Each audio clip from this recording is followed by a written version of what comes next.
Baik, selamat pagi. Kembali ucapkan kepada anak-anak Ibu kelas 10 MIPA 1. Pagi ini kita akan melanjutkan ring kita. Kita masuk pada materi bab kedua yaitu tentang termokimia. Berasal dari katanya, ini terdiri dari dua kata yaitu termo dan kimia. Berarti pengertiannya bisa kita katakan bahwa ilmu kimia yang mempelajari tentang panas. Nah, tujuan pembelajaran ini yang pertama adalah menjelaskan pengertian tentang entalpi suatu zat dan perubahannya. Kemudian yang kedua, menjelaskan reaksi eksoterm dan endoterm. Coba kamu perhatikan gambar yang ada di slide ini. Ya, kayu yang sedang dibakar. Nah, saat kayu dibakar, dihasilkan kalor sehingga keadaan sekitarnya menjadi panas dan saat api padam, keadaan menjadi normal kembali. Nah, pertanyaannya adalah, kemanakah kalor yang dihasilkan dari proses pembakaran kayu? Kemudian, apakah kalor itu akan hilang? Nah, berbicara tentang pembakaran atau bahan bakar, maka secara tradisional penduduk Indonesia menggunakan tungku dari kayu untuk memasak. Namun pada perkembangannya digunakan minyak tanah sebagai bahan bakar untuk memasak. Selanjutnya sekarang kompor minyak tanah sudah jarang digunakan karena pemerintah telah melakukan program konversi minyak tanah menjadi LPG. Hal ini karena LPG lebih efisien dan lebih murah.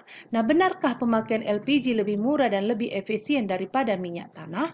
Nah, sekarang coba kamu pikirkan, manakah yang lebih cepat masak, memakai minyak tanah atau dengan memakai LPG? Nah, umpamanya kamu memasak air minum, ya kan? Memasak air minum. Nah, kalau pakai minyak tanah bisa saja kita memasak sampai 30 menit. Tapi dengan memakai LPG bisa kita gunakan hanya 15 menit. Nah, dari situ bisa kita katakan bahwa daya bakar untuk gas LPG lebih besar daripada minyak tanah.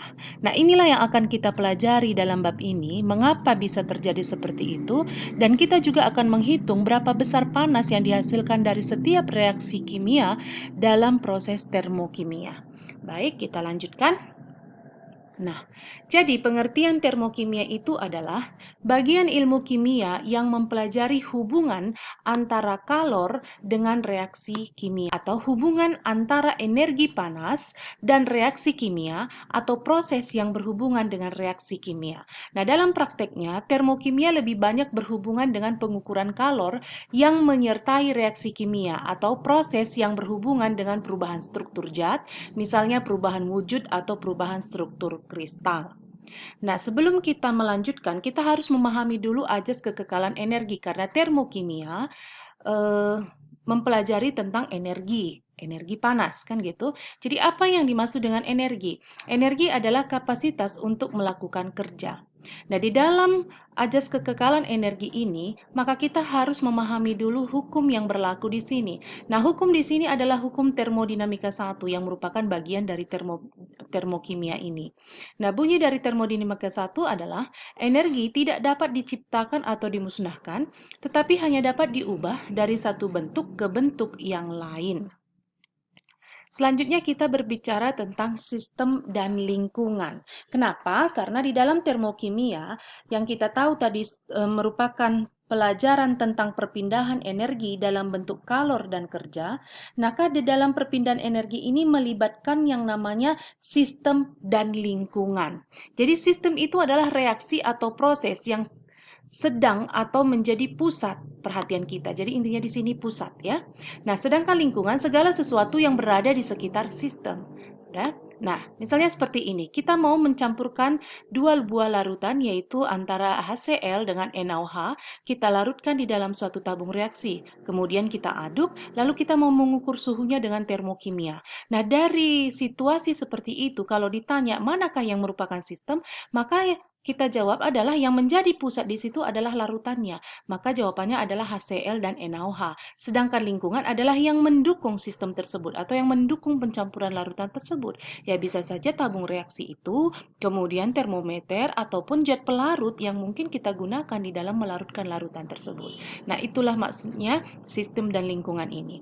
Nah, sistem berdasarkan interaksi sistem dan lingkungannya, maka sistem terbagi atas 3. yaitu sistem terbuka, sistem tertutup, dan sistem terisolasi. Sistem terbuka yaitu sistem yang dimana terjadi pertukaran materi dan energi. Nah, contohnya misalnya gini. Kita ambilkan batu es, ya, lalu kita cairkan, kita masukkan ke dalam suatu wadah. Nah, di sini bisa kita pikirkan bahwa akan terjadi perpindahan energi dari yang dingin menjadi suhu normal. Kemudian apakah terjadi pertukaran materi? Maksudnya apakah terjadi perubahan volume? Ya jelas, karena ketika kita masukkan ke dalam wadah, ya, volume airnya itu akan mencair dan akan keluar seperti titik-titik air di permukaan atau di pinggir yang menempel di gelas tersebut. Nah, bisa kita bilang bahwa volume di air dalam wadah itu akan berkurang. Nah, akan larinya menguap ataupun mengembun di titik-titik sebagai titik-titik embun yang menempel di gelas tersebut. Nah, itu maksudnya sistem terbuka. Kemudian sistem tertutup yaitu pertukaran energi tetapi tidak terjadi pertukaran materi. Contohnya misalnya kita memasukkan air panas ke dalam satu wadah kemudian kita tutup dengan gabus. Kita biarkan dalam beberapa jam atau dalam beberapa menit, maka lama-kelamaan yang tadinya panas, suhunya panas akan berubah menjadi normal. Nah, bagaimana dengan jumlah zat yang terkandung di dalam wadah itu? Dia akan tetap karena seandainya pun dia akan menguap atau mengembun, maka dia akan kembali lagi ke wadah, menempel di tutup gabus itu, maka dia akan kembali lagi ke dalam wadahnya. Nah, itu dimaksud dengan sistem tertutup. Lalu yang ketiga, sistem terisolasi. Itu maksudnya misalnya kita memasukkan suatu air atau ketika kita sudah memasak air mendidih, kita masukkan ke dalam termos, kemudian kita tutup. Nah, kemudian kamu masukkan pagi, siangnya kamu mau membuat teh manis, ternyata airnya masih panas. Nah, itu maksudnya tidak ada pertukaran energi dan juga tidak ada pertukaran materi. Kita lanjutkan.